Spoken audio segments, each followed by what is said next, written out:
दिनैनि हाबाफारिया गुबैयै जोंना गभर्नमेन्ट अफ इन्डियानिफ्राय थोंजोङै बिटिआर सरकारनिसिम फरेस्ट डिपार्टमेन्टनो मोनब्रैसो आयदायावहाय डेभेलपमेन्टनि थाखाय फान्ड हरदों।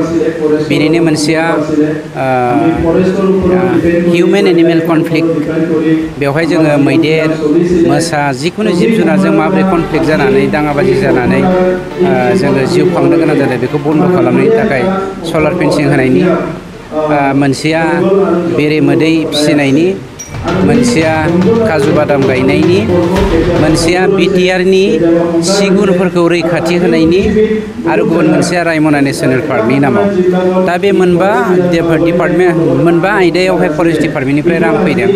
बिनिनो दिनै जोङो जोंनि गभर्नमेन्ट अफ इन्डियानिफ्राय हरनाय जा हिउमेन एनिमेल कनफ्लिक्ट, बे कनफ्लिक्टखौ फोजोबनायनि थाखाय सलार फेन्सिं गायसनजेननो नैबे जोंनि धनस्री डिभिजननि मोननै रेन्जआवहाय ननाय रेन्ज आरो माजबाद रेन्जआवहाय जोङो गायसनजेनग्रोनो नागिरबाय।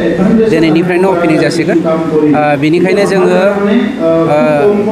ओरैजाय माजबाद रेन्जआवहाय सनालिपारा ना मा होनदोंमोनलाय, सनाजुलिपारा ना सनालिपारा होननाय बै खेबसे गोरलैजों लोगोसे बिमा बिफा मैदेरा गाथारनाय गामिखौ बे एरियायावहाय 7 किल'मिटारसो जोङो फेन्सिं होग्रोनो नागिरबाय। बे गाबोन समनिफ्रायनो जागायजेगोन। बेफोरखौ लानानै दिनैनि जथुम्माया जादों। दिनै अपेनिं खालामदों। बेवहाय गुबैयै दायनिगिरियाथ' जुनादा नङा, मानसियासो।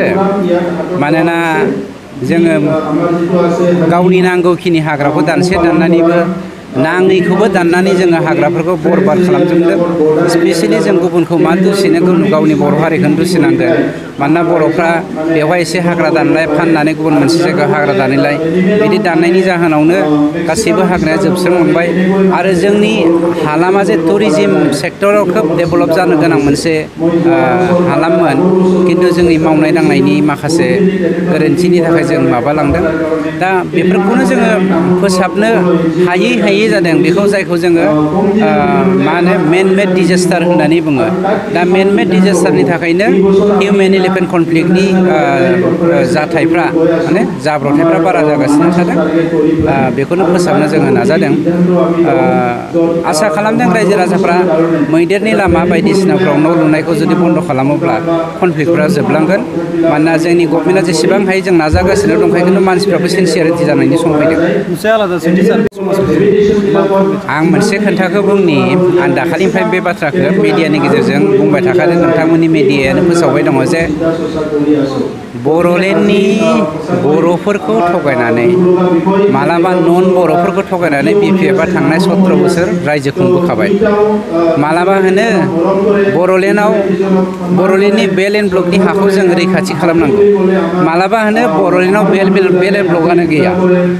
दा बेफोरखौ लानानै जा माने मालाबा गोजौआव दैखांनानै गाहायाव दाननाय, मालाबा बिखायाव सुनाय, मालाबा अहेबाव सुनाय, बे खामानिखौथ' BPF आ मावबोबाय थादों। दानिया खोन्थाया जादों, जोङो दिनै इलेक्सन मानो खालामनांगौ, मानो खालामनाङा? खोन्थाया जादों 19टा बेल एन्ड ब्लक दङ जोंनि BTC हालामाव। काउन्सिलनि सिङाव 19टा बेल एन्ड ब्लक दङ। बे बेल एन्ड ब्लकआवहाय गासै 39 लाखसोनि खाथियाव जोंहा हा दङ, 39 लाख बिगासोनि खाथियाव। होमब्ला बे हाखौ संरैखा खालामनाया जोंनि दायित्व।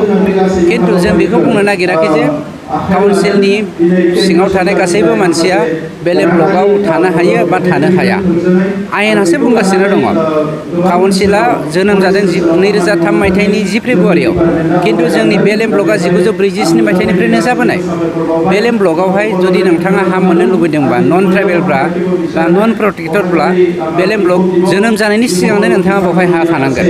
खिन्थु उनावहाय बेवहाय हाबफैदोंबा नोंथाङा हानि मोन्थाय मोना। बेखौ जों गासिबो मिथिखागौ।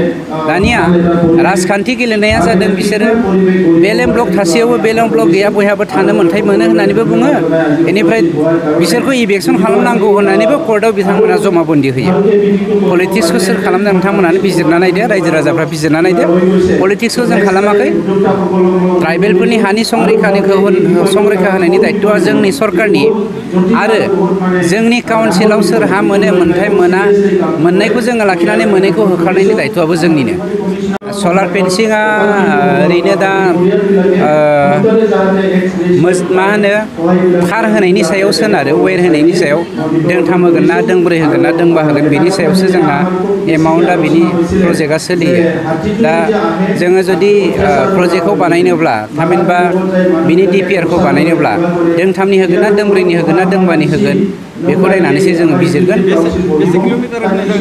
ओरैनोथ' थांनाय बारावहाय 100 किल'मिटार दा बे सोलिगासिनो दङ नै एबारबो आनादार 100 किल'मिटार जोङो SOPD फान्डनिफ्रायनो होगोन खिन्थु नै दा जे अपेनिं खालामदों बे अपेनिं खालामनाया सेन्ट्रेलनि फैनाय थाखासो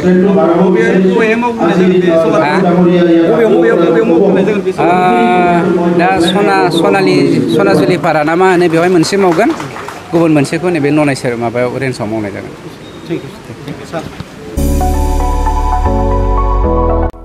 जोनोम सान आरो गुबुन गुबुन गाब गोनां बुब्लिफोराव खुगा गोदै खालामनो जों लुबैयो केक नंगौ जोनोम सान आरो बायदि गाब गोनां बुब्लिफोराव नोंथाङाबो लुबैयो केक मोनफ्रोमबो बुब्लियाव केकआ बयखौबो मुहिहोयो आरो देहाखौ थाजिम मोनहोयो बेबायदिनो क'क्राझार सहर डन बस्क' HS स्कुल र'डनि वार्ड नं 4 आव दं नोंथांखौ मुहिहोग्रा आरो थाजिम मोनहोग्रा गोथाव केक गोथार जोनोम सान फालिनाय बायदि गाब गोनां बुब्लिफोराव खुगा गोदै खालामनो नोंथाङा लांफैनो हागोन क'क्राझारनि बेकारि एन्ड कनफेक्शनारि रेस्टुरेन्टआव गोरबो सोलेर थाजिम मोनहोग्रा मेजेरलायनाय गोथाव केक बे गोथाव मेजेरनां केकखौ जानो लुबैदोंब्ला थोंजोङै मख'नाय थंआव थांनाबो लायनो हागोन आरो बिथांमोननि होखानाय 767601351888 8860607313 आरो 8800766409 जानबुं अनजिमायाव सुलादाना बुकिं अर्डारबो खालामनो हागोन अब्ला माखौथो नेना थाखो जोनोम सान आरो गाब गोनां बुब्लिनि थाखाय दान अर्डार खालाम बेकारि एन्ड कनफेक्शनारि रेस्टुरेन्टआव केक